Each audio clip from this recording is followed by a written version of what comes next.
बिस्मिल्लाहिर्रहमानिर्रहीम। खाना काबा की मुकम्मल तारीख, एपिसोड 4। काबा शरीफ में बुत कैसे आए और अरब में शिर्क की शुरुआत कैसे हुई। खाना काबा, जिसे हजरत इब्राहीम अलैहिस्सलाम और हजरत इस्माइल अलैहिस्सलाम ने सिर्फ एक अल्लाह की इबादत के लिए तामीर किया था, वही मुकद्दस घर एक ऐसा दौर भी देखने वाला था जब उसके अंदर 360 बुत रख दिए गए। यह कैसे हुआ? अरब के लोग दीन इब्राहिमी से कैसे दूर हो गए और शैतान ने इंसानों को किस तरह गुमराह किया? आज के इस एपिसोड में हम जानेंगे काबा शरीफ के दौर जाहिलियत की पूरी कहानी। दीन इब्राहिमी का दौर। जब हजरत इब्राहीम अलैहिस्सलाम ने काबा शरीफ की तामीर मुकम्मल की तो अरब के लोग तौहीद पर थे।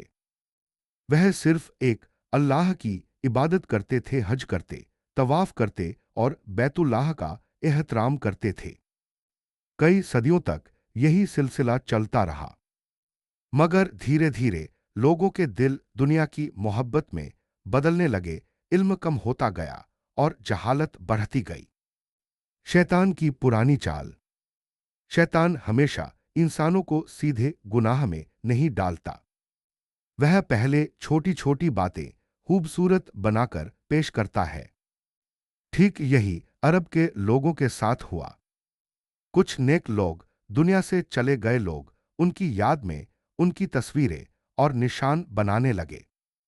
शुरुआत में लोग सिर्फ यादगार के तौर पर उन्हें रखते थे, मगर धीरे धीरे आने वाली नस्लों ने उन्हें मुकद्दस समझना शुरू कर दिया। पहला बुत कैसे आया? रिवायतों में आता है कि एक आदमी जिसका नाम अम्र बिन लुहै था, वह शाम के इलाके में गया। वहां उसने लोगों को बुतों की पूजा करते देखा। उसे यह तरीका अच्छा लगा। उसने सोचा कि यह बुत इंसानों को अल्लाह के करीब करते होंगे। फिर वह एक बड़ा बुत हुबल लेकर मक्का मुकर्रमा आया और उसे काबा शरीफ के अंदर रख दिया। यहीं से अरब में शिर्क की शुरुआत हुई। काबा शरीफ में 360 बुत। धीरे धीरे हर कबीला अपना अलग बुत लाने लगा। किसी का बुत पत्थर का था, किसी का लकड़ी का, किसी का सोने का। देखते ही देखते काबा शरीफ के अंदर और उसके आसपास 360 बुत रख दिए गए।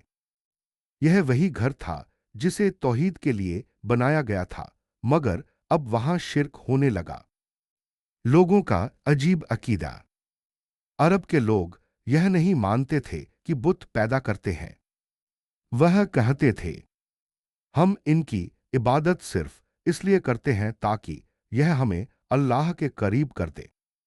यानी उन्होंने बुतों को अल्लाह और अपने दरमियान वसीला बना लिया। यही शिर्क था। दौरे जाहिलियत।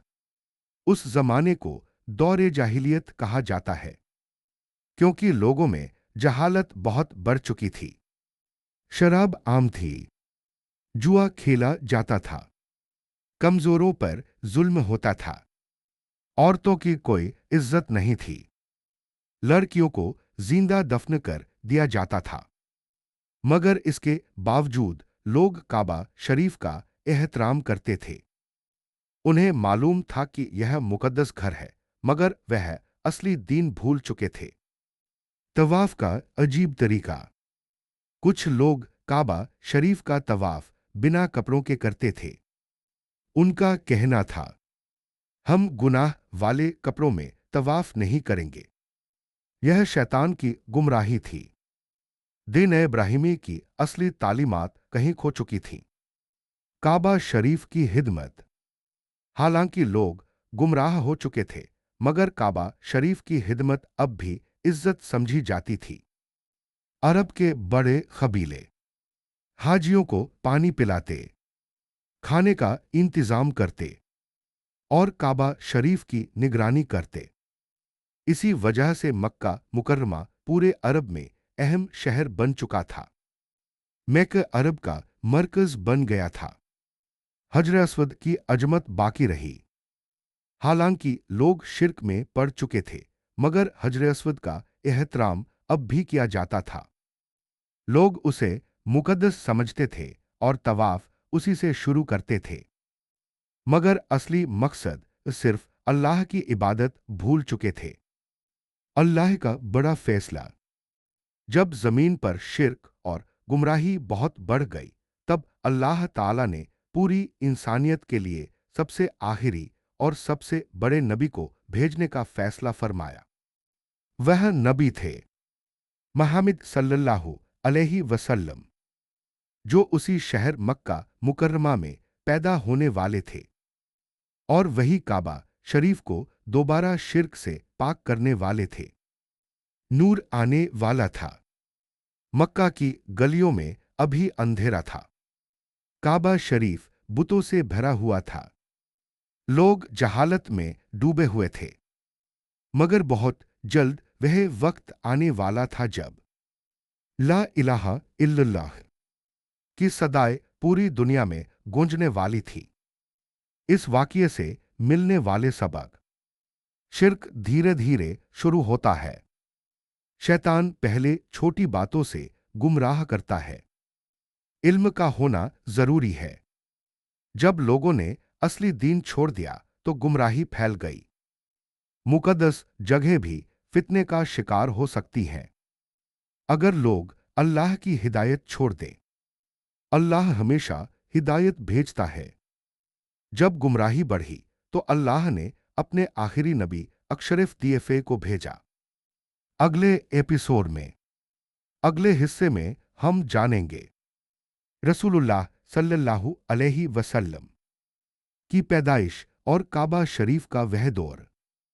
उसमें हम देखेंगे आमुल फील का वाकया, अब्रहा और हाथियों का हमला, अल्लाह ने काबा शरीफ की हिफाजत कैसे फरमाई, रसूलुल्लाह सल्लल्लाहु अलैहि वसल्लम की पैदाइश, मक्का मुकर्रमा में नूर का ज़ुहूर। इंशा अल्लाह अगला एपिसोड बहुत रूहानी, ईमान अफरोज और दिलों को छू लेने वाला होगा।